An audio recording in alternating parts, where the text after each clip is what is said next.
Experience ఆ ఒత్తిడితో పనిచేసే ప్రక్రియ చాలా ఉపయోగపడుతుంది. ఇప్పుడు రాయకుండా ఉండలేని పరిస్థితిలో చెన్నవీరభద్రుడు గారు ఉంటారని నాకు ఖచ్చితంగా అనిపిస్తుంది.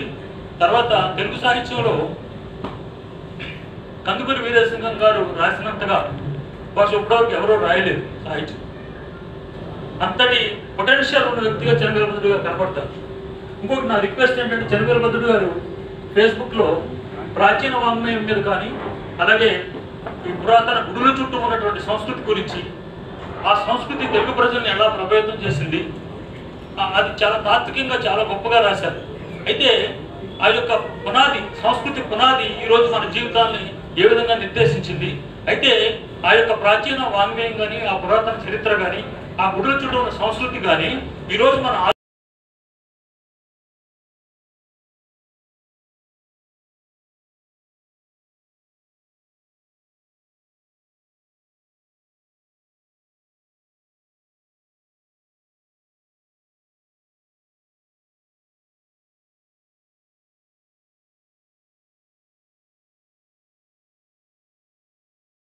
కుమార్ గారు, లక్ష్మయ్య గారు, బాబ్జీ గారు, వెంకటనారాయణ గారు,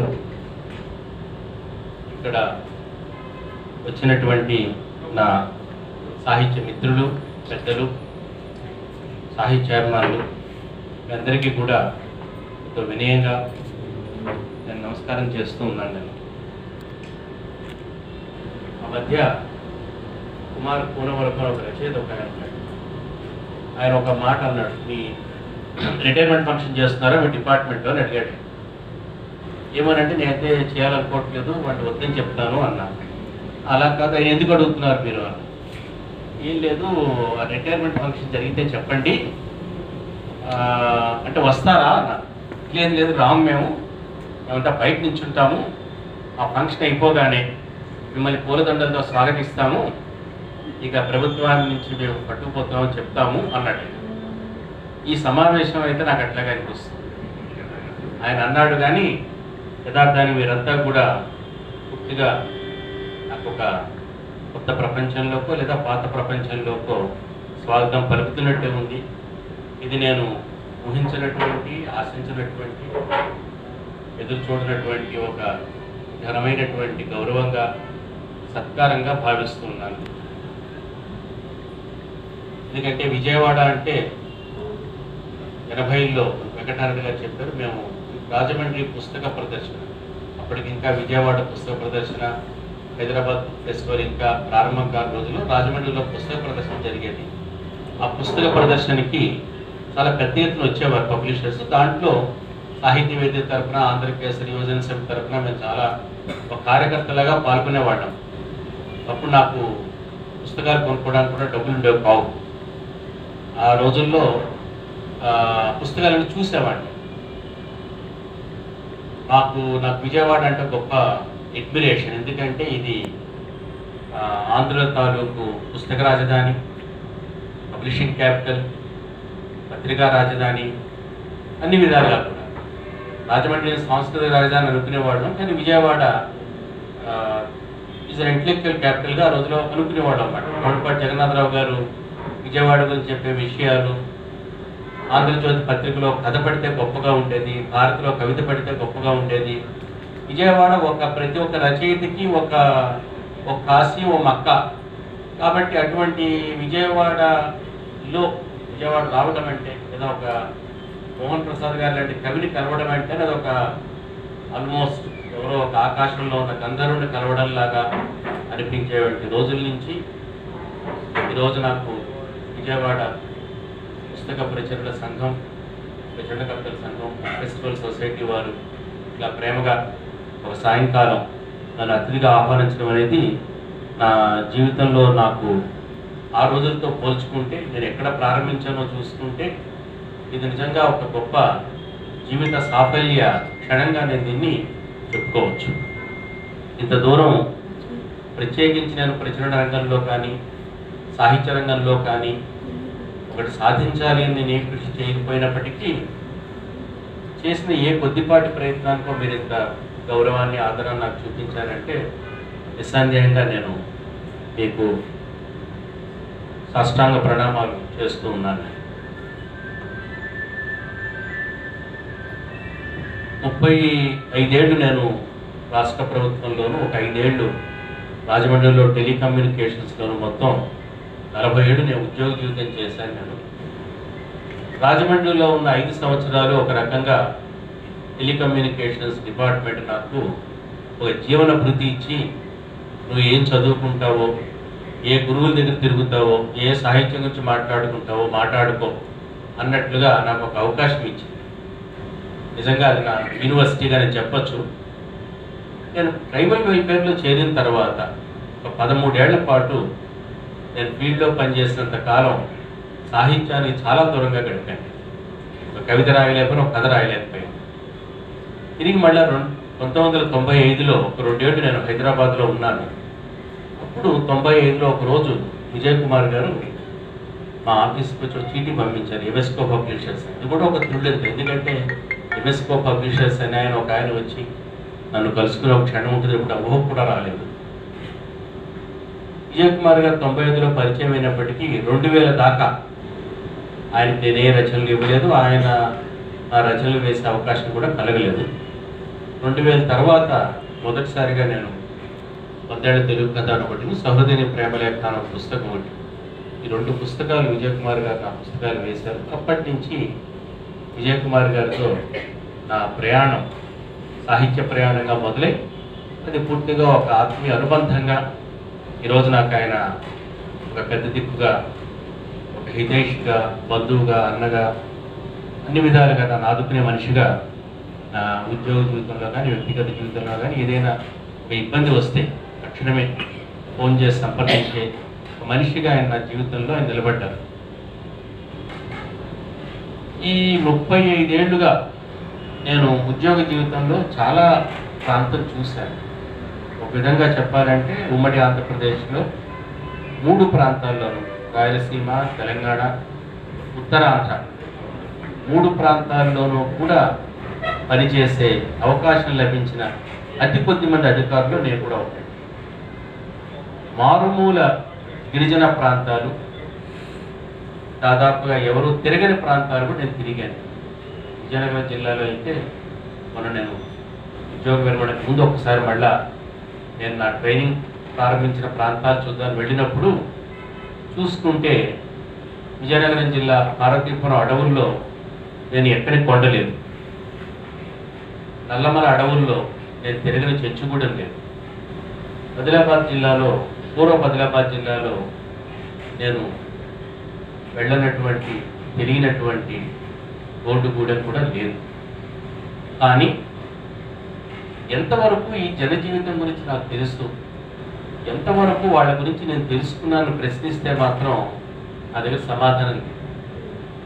నాకేమర్థమైందంటే ఏళ్ల తరబడి నువ్వు ఒక ప్రజల గురించి తెలుసుకోవాలి అనుకుంటే, వ్యవస్థ గురించి తెలుసుకోవాలనుకుంటే, వ్యవస్థ తాలూకు డైనమిక్స్ ఎట్లా పనిచేస్తున్నాయో తెలుసుకోవాలనుకుంటే ఉద్యోగ జీవితం, పాలనా రంగంలో ఉండటం, అది బ్యూరోక్రాట్గా కానీ లేదా ఒక పొలిటికల్ లీడర్గా కానీ, మంత్రిగా కానీ, లేదా ఒక శాసనసభ్యుడిగా కానీ, ఒక రాజకీయ నాయకుడిగా కానీ ఉండడం చాలా ఉపకరిస్తుంది. కానీ ప్రజల గురించి తెలుసుకోవటానికి ఉద్యోగ జీవితం సహకరించదనేది నాకు అర్థమైంది. ఒక చిన్న ఉదాహరణ చెప్తాను. నేను గిరిజన సంక్షేమ శాఖలో చేరినప్పుడు గిరిజన సంక్షేమం గురించి తెలుసుకునే వాళ్ళు కొద్దిగా యాంథ్రోపాలజీ కూడా చదువుకుని ఉంటారు. నేను యాంథ్రోపాలజీ విద్యార్థి కాదు. కృష్ణారావు గారు, సివి కృష్ణారావు గారు నా గురువు లాంటి వారు, పెద్దవారు. ఆయన మా డిపార్ట్మెంట్లో పనిచేసి రిటైర్ అయ్యాడు. ఆయన నేను ఇట్లా ట్రైబల్ వెల్ఫేర్లో ఉద్యోగం వచ్చినాక నాకు ఉత్తరం రాశారు. ఆయన, మీరు ఏఎల్ క్రోబర్ రాసిన యాంథ్రోపాలజీ అనే బుక్ చదవండి. క్రోబర్ పుస్తకం మా లైబ్రరీలో ఉంది. ఇంత పుస్తకం దగ్గర పెట్టుకున్నాను, చదివాను, చెప్పడానికి లేదు. సరే చేరిన మొదట్లో గిరిజనుల గురించి ఆచార వ్యవహారాల గురించి ఏదో మా దగ్గర ఒక TCR&T అని ఒక సంస్థ ఉండేది, 30 ఆంథ్రోపాలజిస్టులు ఉండేవారు. అందులో వాళ్ళు ఎవరైనా చెప్పేది ఏమంటే ఆచార వ్యవహారాల గురించి చెప్తూ గిరిజనులు ఉండే రకరకాల వివాహ పద్ధతుల గురించి చెప్తూ రకరకాల పద్ధతులు ఉన్నాయని చెప్తూ ఒక పద్ధతి ఏమిటంటే మ్యారేజ్ బై కిడ్నాప్ అనేది ఒక పద్ధతి. గిరిజనుల తాలూకు వివాహ పద్ధతుల్లో బలాత్కారం అంటే ఎత్తుకు వెళ్ళిపోవడం ద్వారా మన పరిభాషలో చెప్పాలంటే అష్టవిధ వివాహాల్లో రాక్షస వివాహం అన్నమాట. ఎత్తుకుపోవడం ద్వారా కూడా పెళ్లి చేసుకుంటారు అనేది ఒక వాళ్ళ ఆచార వ్యవహారాల గురించి చెప్పే విషయం. నేను దాదాపుగా ఉద్యోగ జీవితంలో చేరిన ఒక 30 ఏళ్ల పాటు అంటే ఒక 5-6 ఏళ్ల కిందటి దాకా ఎంతోమంది ఆంథ్రోపాలజిస్ట్ని అడిగారు, మ్యారేజ్ బై కిడ్నాప్ ఏమిటి, ఎత్తుకుపోయి పెళ్లి చేసుకోవడం ఏమిటి? యథార్థానికి ఏం చేస్తారంటే ఎత్తుకుపోయి పెళ్లి చేయడం అంటే యాక్చువల్లీ ఎత్తుకుపోరువాడు. ఎవరైతే పిల్లవాడు ఎవరైతే అమ్మాయి పెళ్లి చేసుకోవాలనుకుంటున్నారో ఈ అమ్మాయి ఒక రోజు ఊరి చివర ఓ వాగు దగ్గరకో వంక దగ్గరకో అడవి దగ్గరకో వెళుతుంది. ఏ పిల్లవాడైతే పెళ్లి చేసుకుందాం అనుకుంటున్నాడు ఆ అమ్మాయిని, ఆ పిల్లవాడు స్నేహితులు వెళ్తారు, ఆ అమ్మాయిని ఎత్తుకుంటారు 2 చేతులతో. పెళ్లి చేసుకోవాలనుకున్న పిల్లవాడు ఎత్తుకుంటాడు, వాడి ఇంటికి తీసుకువెళ్తాడు. తీసుకువెళ్ళిన తర్వాత ఆ అమ్మాయికి కొత్త చీర కట్టి వాళ్ళ పుట్టింటికి పంపించేస్తారు. ఇంతే వివాహం. కిడ్నాప్ అంటే యాక్చువల్లీ ఇది kidnap, arranged kidnap, accepted kidnap. ఎందుకు ఇది? ఏమిటి దీనిలో ఉన్న అంతరార్థం? ఈ ఏఎల్ ప్రోబర్తో సహా నేను ఎంతోమంది ఆంథ్రోపాలజిస్ట్ చదివాను. ఎందుకు ఈ ఆచారం వచ్చింది, ఎవరు చెప్తారు దీని గురించి? మా దగ్గర ఉన్నటువంటి గొప్ప ఆంథ్రోపాలజిస్ట్ మా డిపార్ట్మెంట్లో జీవితం అంతా టేబుల్స్తో గడిపిన వాడు ఏమిటనంటే అదొక వివాహ పద్ధతి అండి అని. వివాహ పద్ధతి ఎక్కడికి ఎందుకు వచ్చింది? ఒక 6-7 ఏళ్ల కిందట ఒక పుస్తకం చదివాను. గోపీనాథ మోహంతి అని ఒక రచయిత, ఆయన ఒరియా రచయిత. జ్ఞానపీఠ బహుమతి వచ్చింది ఆయనకి. ఆయన కోరాపుట్ జిల్లాలో ఆయన కూడా సివిల్ సర్వీస్లో పనిచేశాడు, స్టేట్ గవర్నమెంట్లో పనిచేశాడు, డిప్యూటీ కలెక్టర్గా పనిచేశాడు. ఆయన స్వాతంత్రానికి పూర్వం 1947కు ముందు ఆయన ప్రాంతాల్లో పనిచేశాడు. ఆయన ఏ తెగతో పనిచేశాడో ప్రతి తెగ మీద ఒక నవల రాశాడు. అమృత సంతానం అనే ఒక నవల తెలుగు వాళ్ళకి ఆరాధ్య గ్రంథంగా మారింది. అద్భుతమైన నవల. కోదు గిరిజనుల మీద రాశాడు. కొరజాన్ ఒక నవల రాశాడు. ఇట్లా రాశాడు. ఆయన ఖాళీ కూడా ఒక నవల రాశాడు. ఈ మధ్య తెలుగులో అనువాదం అయింది. ఆ నవల్లో ఆయన ఈ మ్యారేజ్ బై కిడ్నాప్ గురించి ఆయన రాశాడు. ఏమి రాశాడంటే, ఎందుకు మ్యారేజ్ బై కిడ్నాప్ చేస్తారు అంటే గిరిజన సమాజంలో పెళ్లి చాలా మన మధ్యతరగతి జీవితాల లాగానే గిరిజన సమాజంలో కూడా పెళ్లి చాలా ఖర్చుతో కూడుకున్న పని, హైలీ ఎక్స్పెన్సివ్ ప్రపోజిషన్. ఒక తండ్రి తన కూతురికి పెళ్లి చేశాడు అంటే గూడెం మొత్తానికి విందు చేయాలి, తాగించాలి. ఒకసారి అట్లాంటి ఈవెంట్ అయిన తర్వాత రూయిన్ అయిపోతుంది ఫ్యామిలీ. వాడి జీవితం అంతా వెట్టి చాకరీ చేయవలసి ఉంటుంది. ఎందుకంటే అంత అప్పు తేవలసి ఉంటుంది. అప్పు తీర్చాలని వాడి జీవితంలో అప్పు తీర్చలేదు, వడ్డీ మాత్రమే కట్టుకుంటూ ఉండాలి. కానీ పెళ్లి చేసి విందు ఇవ్వకపోతే ఆ కుటుంబం చాలా చిన్న చూపు చూస్తుంది. ఆ గిరిజనుల్లో అతనికి ప్రతిష్ట ఉండదు, గౌరవం ఉండదు.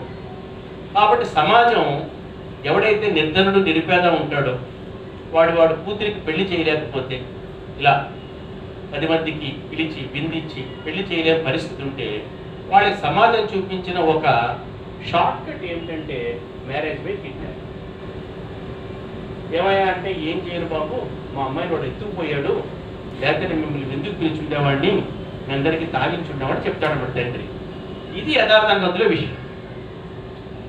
దాదాపు 30 ఏళ్ళు ఎన్ని గ్రంథాలు ఎదిగినా చెప్పలేను నేను మీకు, ఎన్ని శాస్త్రాలు చదివినా చెప్పలేను. ఒక్కరు చెప్పలేకపోయారు నాకు. ఇక్కడ ఒక రచయిత చెప్పలేదు. ఇది చాలా కీలకమైన 35 ఏళ్ళు నేను ట్రైబల్ వెల్ఫేర్లో పనిచేసి 35 ఏళ్ళు నేను ట్రైబల్ వెల్ఫేర్లో పనిచేసి నేను ఏది తెలుసుకోలేకపోయాను. ఒక రచయిత 3 ఏళ్ళు జీవిస్తే గిరిజనులకు తెలుసుకోగలను. ఇలాంటి ఉదాహరణలు చాలా చెప్పగలను. నేను ఒక చోట జిల్లాలో పనిచేస్తున్నప్పుడు ఒక ఆంథ్రోపాలజిస్ట్ మా డిపార్ట్మెంట్ పనిచేసే ఆయన, చాలా సీనియర్ ఆంథ్రోపాలజిస్టు, ఆయన వచ్చాడు మా జిల్లాకి. నేను పార్వతీపురంలో పనిచేస్తున్నా. ఆయన వచ్చి సరే ఒక జీప్ ఇచ్చానని ఏదో కొన్ని సంతలు అవి చూస్తాను, కొద్దిగా డేటా కలెక్ట్ చేసుకోవడం కోసం వచ్చాను అన్నాడు. నాకు కొద్దిగా చిన్న చూపు ఉండేది, ఎందుకంటే వాళ్ళ పాలనాపరమైన సమస్యలు ఏవి ఫేస్ చేయకుండా ఏదో డేటా కలెక్షను లేదా కల్చర్ గురించి మాట్లాడతాం అనుకుంటారు, వీళ్ళకి ఏం తెలుసు అనుకునేవాడు. సరే ఆయన జీప్ తీసుకువెళ్ళాడు. ఆయన నేను ఎప్పుడు వెళ్ళేటటువంటి సారో దగ్గర తోణం మనకు ఉంది, ఆ తోణం సంతకి వెళ్ళాడు. ఫోటోలు తీసుకున్నాడు, తిరిగి వచ్చాడు. ఆయన రెండో రోజు మూడో రోజు ఫోటోలు కడిగించిన ఫోటోలు ఆల్బమ్లో పెట్టి తీసుకొచ్చి నాకు చూపించాడు. ఊరికి ఇవండి నేను సంతలో తీసుకున్న ఫోటోలు అని. నేను ప్రతి శనివారం నాడు ఆ తోణం సంతకి వెళ్ళేవాడు. అక్కడ సంత కార్యాలయం నడిపేవాళ్ళం మేము. గిరిజనులు పార్వతీపురం దారి ఆడ కష్టమని అక్కడ సంత కార్యాలయం నడిపేవాడు. నేను ప్రతి శనివారం తోణం సంతకి వెళ్ళేవాడిని. అప్పటికి దాదాపు ఒక 20-30 వారాలు వెళ్ళి ఉంటాను ఆ తోణంకి. ఈయన ఆల్బమ్ చూస్తే ఆల్బంలో చూసిన ఫోటోలు నేను ఎప్పుడు ఆ సంతలో చూడలేదు. అసలు వెరీ కొత్త ఫోటోలు, కొత్త కొత్త దృశ్యాలు, నేను చూడని జీవితం. చెవులు కుట్టుకునేవాళ్ళు, పచ్చబొట్లు పొడిపించుకునేవాళ్ళు. ఇవి ఎక్కడ సార్ అన్న? ప్రతి సంతలో ఉంటాయి కదా అన్నాడు ఆయన. ఏ సంతలోనే ఉండేవే కదా అన్నాడు ఆయన. మరి నేనెందుకు చూడలేదు అంటే, ఒక ప్రభుత్వాధికారి కళ్ళకి కనబడదు, ఒక యాంథ్రోపాలజిస్ట్ కళ్ళకి మాత్రమే కనబడతాయి, ఒక రచయిత కళ్ళకి మాత్రమే కనబడతాయి. ఒక అధికారి దృష్టి ఎప్పుడూ కూడా అది ఒక నేరోడ్ విషయంగా ఉంటుంది. నేను చాలా ఉదాహరణలు, ఇలాంటి ఉదాహరణలు చాలా చెప్పగలను.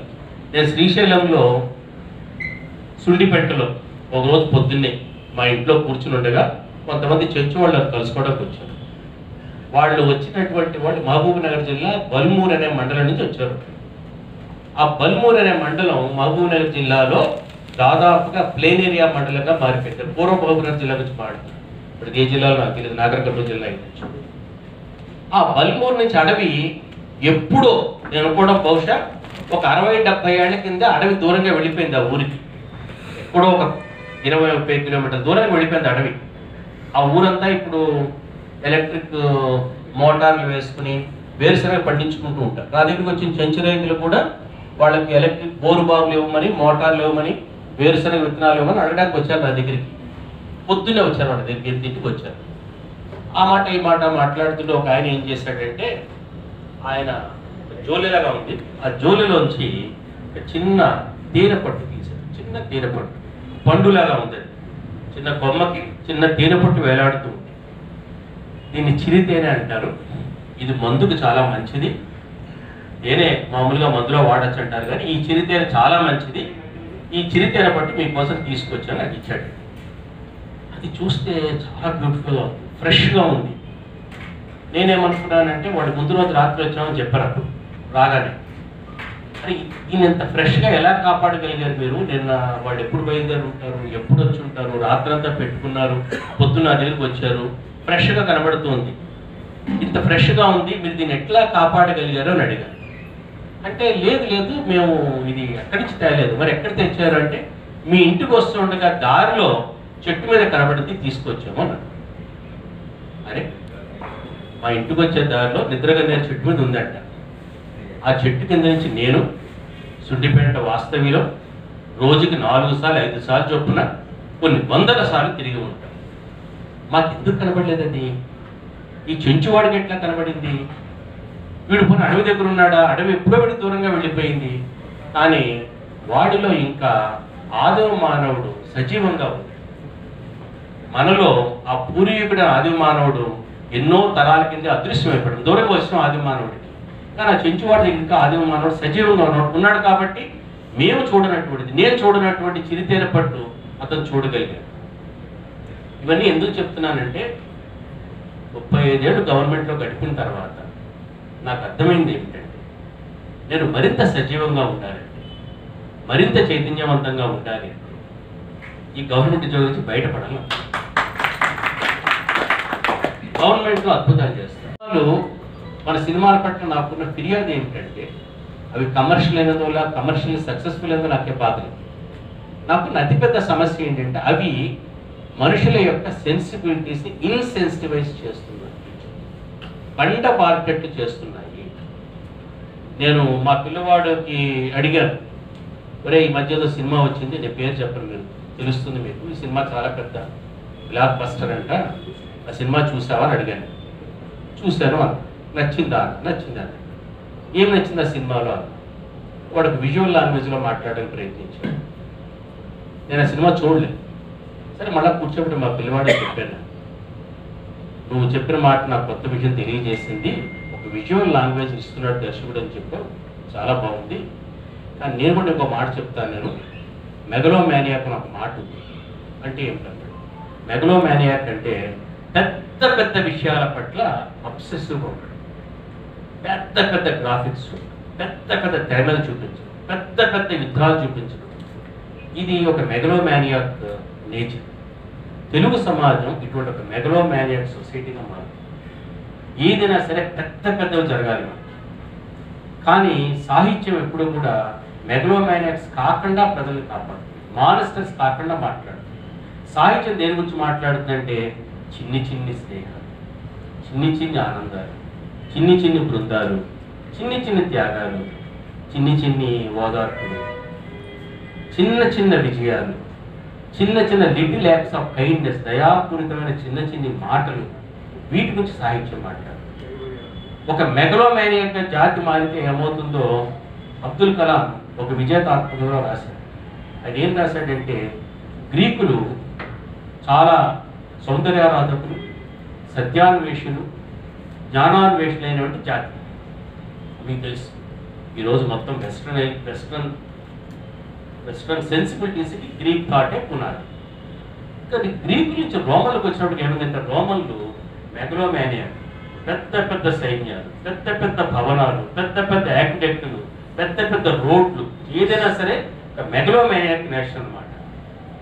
రోమన్ సామ్రాజ్యం వచ్చినప్పుడు ఏమైంది, మనుషులకి చిన్న చిన్న ఆనందాలు కనబడడం మానేసాయి. ఇక ఆనందం అనే మాట కూడా లేదు. అది ఏమన్నారంటే ప్లెజర్, ఒక సుఖం ఎక్కడ దొరకని పరిస్థితి వచ్చినప్పుడు చివరికి మీకు తెలుసా రోమన్లు దేనిలో ఏది చూసి సుఖం పొందేవారో మీకు తెలుసా? ఇద్దరు ఖైదీలు ఒకళ్ళొకళ్ళు యుద్ధం చేసి ఒకళ్ళొకళ్ళు పొడుచుకు చంపుకుంటూ ఉంటే చూసి ఆనందే స్థితి చేరుకున్నారు వాళ్ళు. గ్లాడియేటర్స్ అనేవాళ్ళు దెబ్బలాడుకుంటూ ఉంటే వాళ్ళని చూసి ఆనందం పొందే స్థితికి మాత్రం రోమన్లకి. ఎందుకు? ఇక ఏ ఆనందాలు వాళ్ళు సంతృప్తిపరచడం మానేసాయి, ఏ సుఖాలు వాళ్ళకి ఆ ఆనందాన్ని కూడా మానేసాయి. వాళ్ళకి మిగిలిన ఏకైక ఆనందం ఏమిటంటే ఇద్దరు ఖైదీలు ఒకళ్ళొకళ్ళు యుద్ధం చేసి చంపుకోవడం అన్నమాట. తెలుగు సమాజం కూడా ఆ స్థితికి చేరడానికి ఎక్కువ రోజులు పట్టదో నాకు అర్థమవుతుంది. ఒక గ్లాడియేటర్ సొసైటీగా తెలుగు సొసైటీ మారుతుంది. ఇటువంటి సొసైటీ నుంచి తెలుగు సమాజాన్ని పత్రికా రంగం బాగు చేస్తుంది అనుకోవటం లేదు, సమాచార ప్రసార సాధనాలు ఉద్ధరిస్తాయని అనుకోవటం లేదు. ఎవరైనా ఈ సమాజాన్ని కొద్దో గొప్ప ఈ సమాజానికి స్వస్థతను ఇవ్వగలిగితే కవులు రచయితలు మాత్రం ఇవ్వగలిగారు. కాబట్టి నేను నాకున్న ఉద్యోగ జీవితం ఇచ్చిన అవకాశాలు వదిలిపెట్టండి. ఏమి చేశానో అదంతా వేరే. ఉద్యోగ విరమణ తర్వాత కూడా నా ముందున్న అవకాశాన్ని